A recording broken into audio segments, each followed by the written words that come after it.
नमस्कार, मेरा नाम है ओम प्रकाश यादव और आप देख रहे हैं वॉइस ऑफ रिपब्लिक। आज नरेंद्र मोदी की कैबिनेट ने एक ऐतिहासिक फैसला ले लिया और ऐसा स्ट्रोक मारा कि कांग्रेस सहित इंडिया गठबंधन के सभी विपक्षी दल धाराशायी हो गए। क्या आज cabinet committee on political affairs, जिसको कि सुपर कैबिनेट कहा जाता है, उसने एक ऐतिहासिक निर्णय लिया कि 2030 में होने वाले जनगणना यानी सेंसस को कास्ट बेस्ड किया जाएगा। इस बात की मांग कांग्रेस सहित अन्य सभी दल, आरजेडी, जेएमएम सहित इंडिया गठबंधन के सभी दल बड़ी प्रमुखता से कर रहे थे और कदाचित कांग्रेस और इंडिया गठबंधन के सभी लोगों को यह लग रहा था कि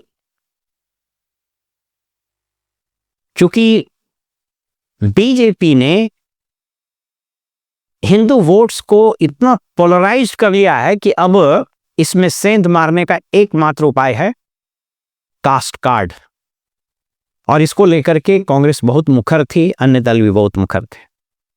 लेकिन नरेंद्र मोदी का यह फैसला उनके तमाम उम्मीदों पर एक तरह से कुठाराघात किया है, पानी फेर दिया है। आप सब लोग जानते हैं कि संविधान के अनुच्छेद 246 में जो शेड्यूल 7 है, उसमें 69th आइटम सेंसस है और यह सेंटर सब्जेक्ट है, यानी केंद्र सरकार इसको कर सकती है। इसलिए आपको याद होगा कि बिहार में नीतीश कुमार ने एक पॉलिटिकल माइलेज लेने के उद्देश्य से एक जातीय आधारित गणना कराई थी 2023 में। इसके आंकड़े इसमें है। हालांकि ये इसके आंकड़ों को कई एक समाजशास्त्री और एक राजनीतिक दल, कई एक प्रशासनिक अनुभव वाले व्यक्ति खारिज करते हैं, क्योंकि जिस तेजी से और जिस हड़बड़ी में इसको किया गया है, ये बहुत ऑथेंटिक डेटा नहीं है। हालांकि इस आधार पर नीतीश कुमार को बहुत माइलेज भी मिला।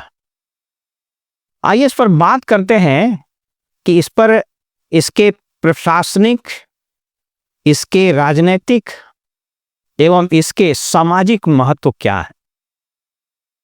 आपको बताते चले कि इस देश में सबसे पहला जातीय आधारित गणना, कास्ट बेस्ड सेंसस, 1931 में अंग्रेजों ने कराया था और उसमें लगभग 4000 जातियों को वर्गीकृत किया गया था और सभी जातियों को मुख्य रूप से 3 ही क्लास में बांटे गए थे: शेड्यूल कास्ट, शेड्यूल ट्राइब्स एवं अदर्स। यानी उस वक्त बैकवर्ड्स या ओबीसी का कोई कॉन्सेप्ट 1931 के सेंसस में नहीं हुआ था। यानी ये जो होगा सेंसस 2030 में, या समझिए कि लगभग 100 साल के बाद होगा, 100 ईयर्स के बाद।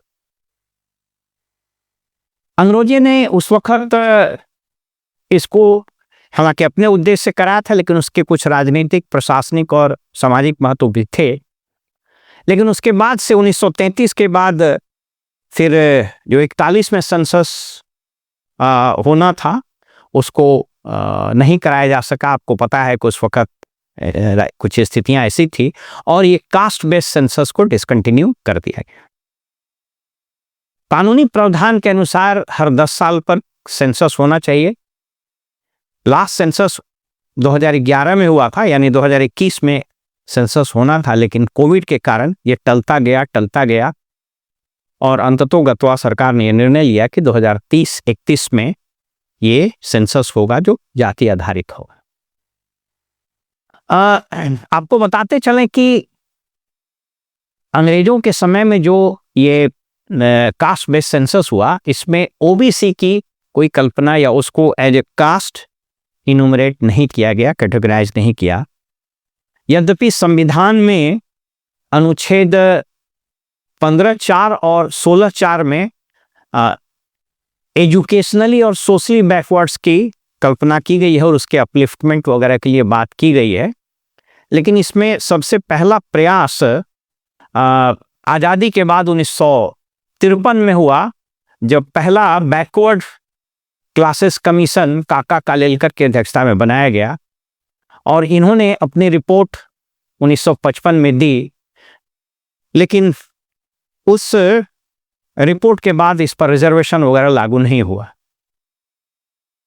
जब जनता पार्टी की सरकार आई तो 1979 में बिहार के ही पूर्व मुख्यमंत्री श्री बीपी मंडल, बिंदुश्री प्रसाद मंडल मधेपुरा के रहने वाले थे, उनकी अध्यक्षता में बैकवर्ड कमीशन बनाया गया और वो हम लोग मंडल कमीशन के नाम से जानते हैं। उन्होंने यद्यपि रिपोर्ट अपनी बहुत पहले ही दे दी थी और उसमें उन्होंने बताया कि पूरे देश में लगभग 52% जो आबादी है वो अदर बैकवर्ड क्लासेस का है, अदर बैकवर्ड कास्ट्स का है। यह रिपोर्ट 1980 में उन्होंने सबमिट की थी, लेकिन राजनीतिक कारणों से वो लागू नहीं हो सका।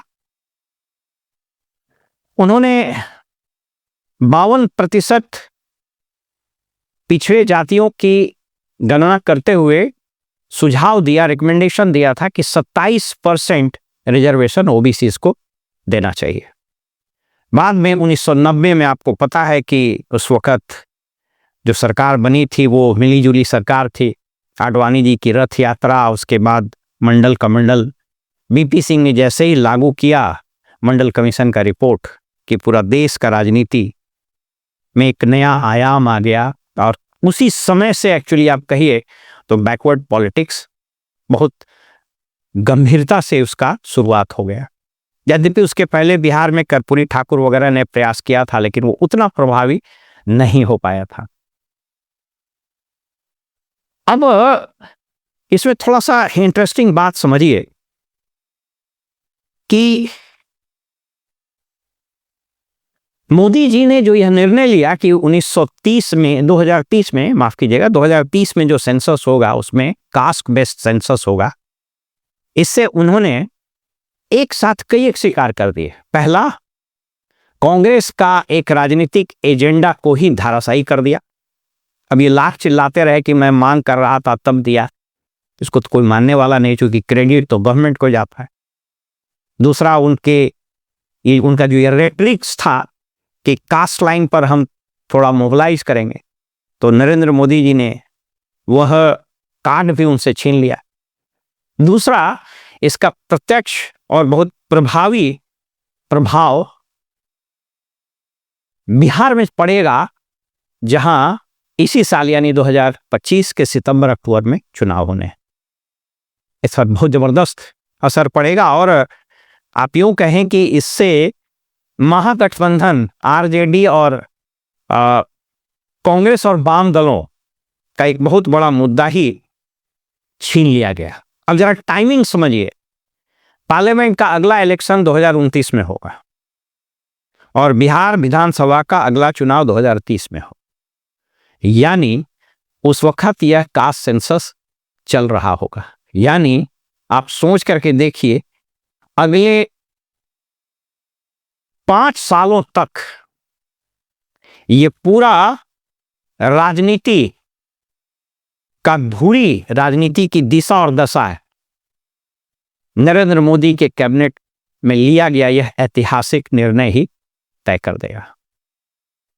इसीलिए कुछ राजनीतिक प्रेक्षक कहते हैं कि ये मोदी का एक मास्टर स्ट्रोक है, एक ऐसा बुगली है जिससे इंडिया गठबंधन सहित तमाम विपक्षी दल एक सिरे से आउट हो गए।